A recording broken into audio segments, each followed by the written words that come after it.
AT&T is $5 sorry for their massive outage. NVIDIA's Jensen thinks that kids shouldn't learn how to code, and AMD releasing the best GPU here in the US. Let's get into hot news, everybody. I'm your Brett host. We're going to be going over the hottest tech news that I can find on the internet while you enjoy your breakfast. This Monday, February 26, 2024. We're going to start off today talking about something that happened last week, and that was AT&T, one of the carriers here in the United States, had a major outage affecting tens of thousands of people. And now they are acknowledging why it happened and offering a mea culpa for such an occurrence. So the bill credit that they're planning on implementing is $5 per account for those who were affected by this outage, not per line. You know, if you have a mother and a father and several children on a family plan and they couldn't get in touch with each other and one of them got in a car accident and then there was emotional stress, that is worth a total of $5. Now, this doesn't necessarily mean you can't potentially press AT&T for more, but it does seem like they're trying to automatically just give out this $5 bill credit to anybody who was affected by this. However, part of the problem is that this was not just the service was down, but also emergency services were down. However, it turns out that this was not due to any sort of cybersecurity attack. Instead, it was being acknowledged by AT&T that this was just a failed software update. They tried to push some code that didn't work, which knowing somebody who works at AT&T and hearing the state of how they're handling the engineers and people responsible for upholding the network, I'm not shocked this happened. And you shouldn't be shocked that I love today's video sponsor. Today's video is sponsored by Nexigo and their Hall Effect GripCon and NS32 Nintendo Switch controllers. Unfortunately, for the past 2 weeks, my house has been slowly taken over by sickness, which I currently still have. And while my kids were all home from school and everyone was feeling under the weather, it was great to have Nexigo controllers on standby so we could just rest and play our Switch games as comfortably as possible. The Nexigo Hall Effect GripCon is an ergonomic handheld controller designed to prevent our hands from cramping during longer gaming sessions. The latest iteration of this controller improved on Nexigo's Turbo mode, now being fully adjustable. Save your thumbs in tense situations by making one button press the same as 20. The ability to spam your desired button 5, 10, or 20 times is easily activated by the T button and controlled by the plus or minus buttons. The GripCon also comes outfitted with RGB joystick light rings, extra back mappable buttons, motion controls, and a non-slip ergonomic design. And if wireless is your preference, Nexigo also offers the NS32 wireless controller.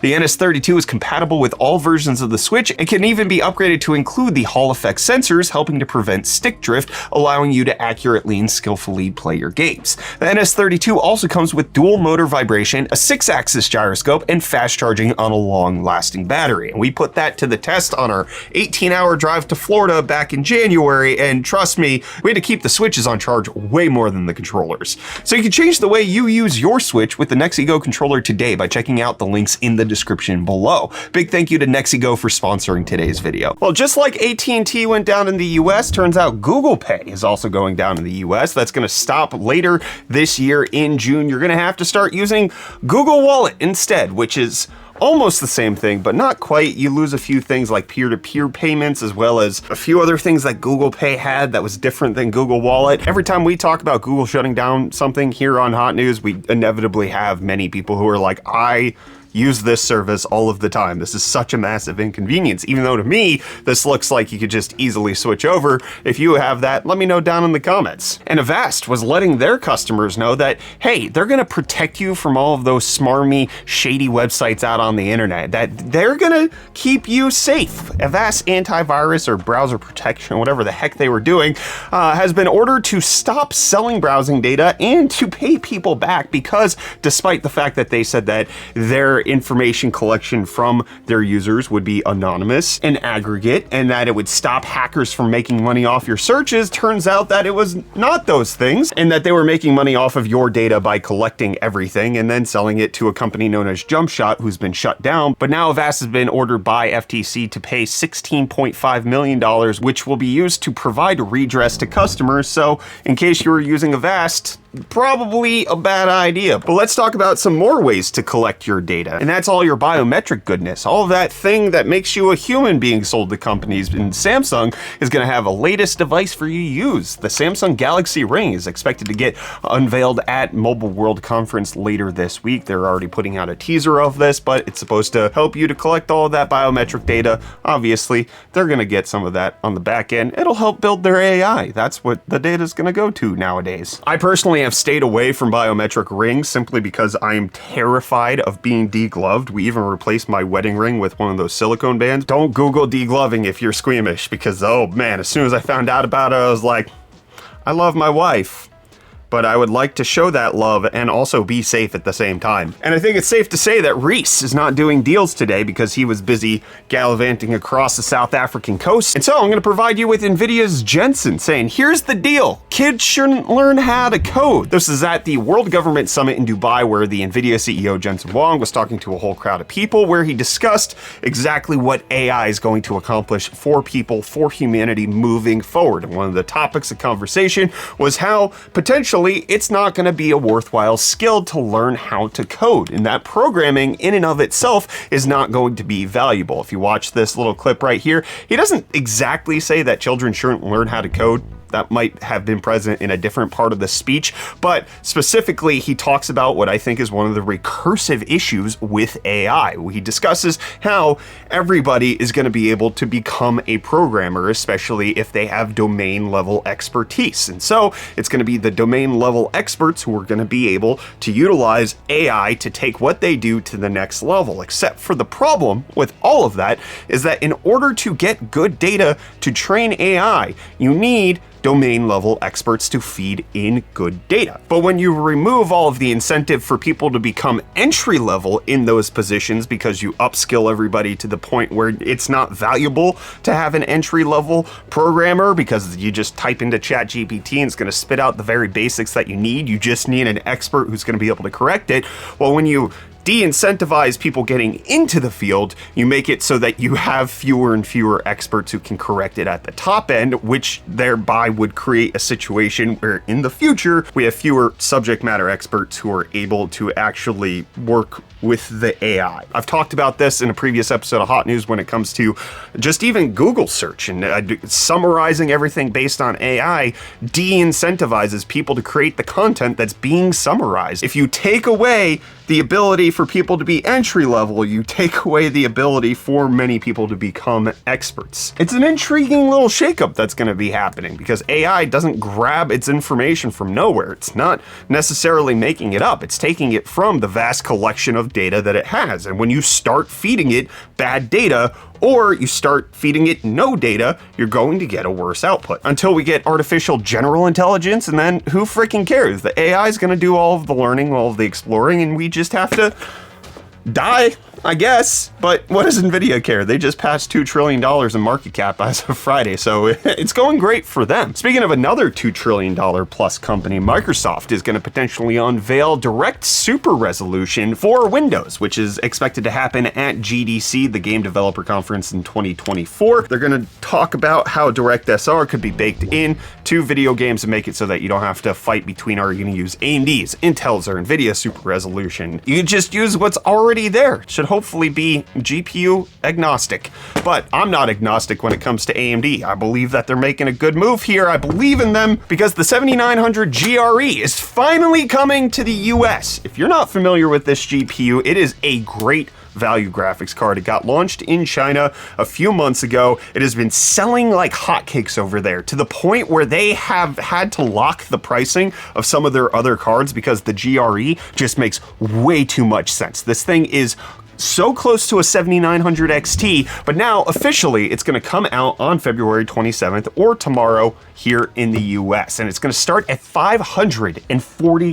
AMD's marketing for this seems to show that they're directly trying to go toe-to-toe with the 4070 non-super, because that's what NVIDIA decided to keep around. The 4070 Super cost a little bit more, which most people would decide to get, but thankfully the 7900 GRE should go toe-to-toe, if not beat the 4070 Super in many instances. It's going to be a very powerful GPU at $549. AMD, I think, chose to compare it to the regular 4070 because of the direct price comparison and the fact that they will likely win in every instance against the 4070, whereas on some games, the 4070 Super is going to beat the 7900 GRE. But you save $50 with the 7900 GRE. You can see right here, it only has 4 fewer compute units than the 7900 XT. It has 4 gigabytes of RAM less. It has a slightly slower memory bandwidth. It's also slightly slower than the memory bandwidth of the 7800 XT, but it is super competitive. It has been selling like wildfire elsewhere. It recently made its debut over in the UK, and now AMD finally officially launching it this side. This appears to be their response to the Super series of cards. Instead of dropping the price of the 7900 XT, which at this point, I don't know who would buy that. Most of them are selling for $699. The GRE is going to get you at least close enough to where I don't think it makes sense to go for the XT. Just try to save for the XTX. I love this graphics card. It's already proven its worth in other regions. I think $549 here in the US makes a ton of sense. Let me know what you think of it. Are you going to pick one up? Does this make enough incentive for you to be able to go get this instead of whatever Nvidia has on the market? Let me know down below in the comments while I respond to what you commented on Friday's episode. We got Paul Klein talking about the AT&T outage. That $5 probably not going to go too far, saying the outage hurt me financially. I'm an independent hotshot trucker and I had to drive home because I couldn't call to book a load for the truck. 330 empty miles a day. I drove 440 miles empty to get a better area for a load. Phone came back on when I was about an hour and a half from home, but the day was already shot. That sucks. I'm sorry to hear that. That's a big bummer, and also shows how dependent our lives are on like critical infrastructure that we just can take for granted a lot of the times, and the world's a very dynamic, complex system of people having to do their jobs, and unfortunately when things go wrong in one area, it can have cascading effects downstream. I'm sorry to hear that, Paul. Then we got the Indulger saying, for a company that insists that they're a software and not a hardware company, they have had some of the worst software for ages. Glad they're finally doing something about that atrocity they call GeForce Experience.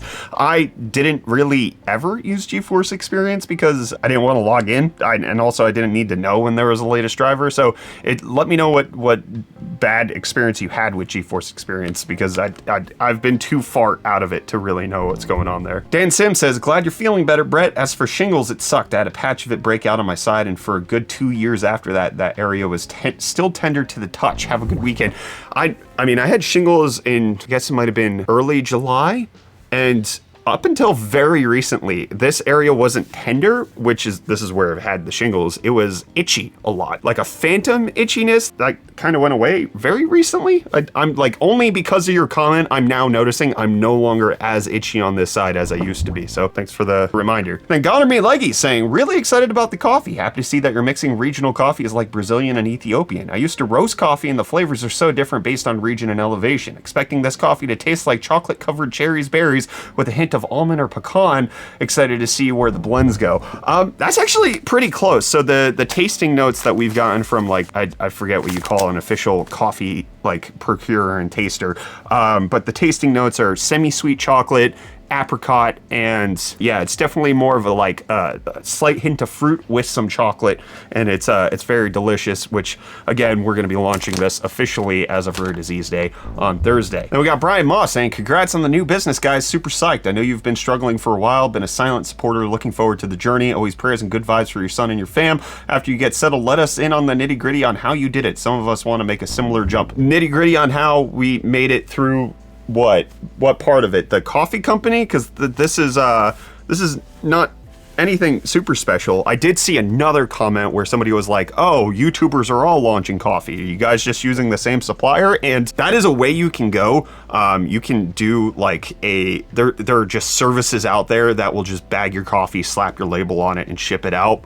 However, there's not a lot of clarity and knowing of what the supply chain looks like, and that was really important to us, was making sure that when we're having coffee, that we know that there's economic systems in place that can harm and disadvantage farmers and make it so that you're extracting value out of that region that otherwise shouldn't be. And so we wanted to make sure that we were working with a supply chain where farmers are getting compensated very fairly, very good, and that they can sustainably have their farms, not so that we can make a profit, but so that we can all benefit together. And that was a process for us to be able to find a coffee supplier who is actively working with farms on a level that is good for everybody involved, not just people here in the US who want to drink it and the companies that want to profit from it. That was the longest part of this journey. It was something that we weren't willing to compromise on, and it's one of the reasons why we're not going with just some like drop shipping operation. Like I think there's one that's called like drip shipping, because the idea, like they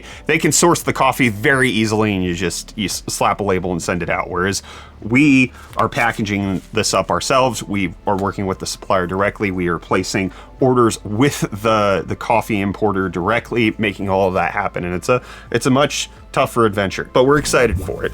And we got Cameron saying, Brett, I'm gonna drink it. I'm gonna taste it. You can't stop me. I'm gonna do it. That coffee is getting in me. I can't stop you. It's so good. It is so good. It's hard to resist. I do like our coffee, and I do like ending hot news. So I'm going to be done with this episode. We'll see you back here for more tomorrow.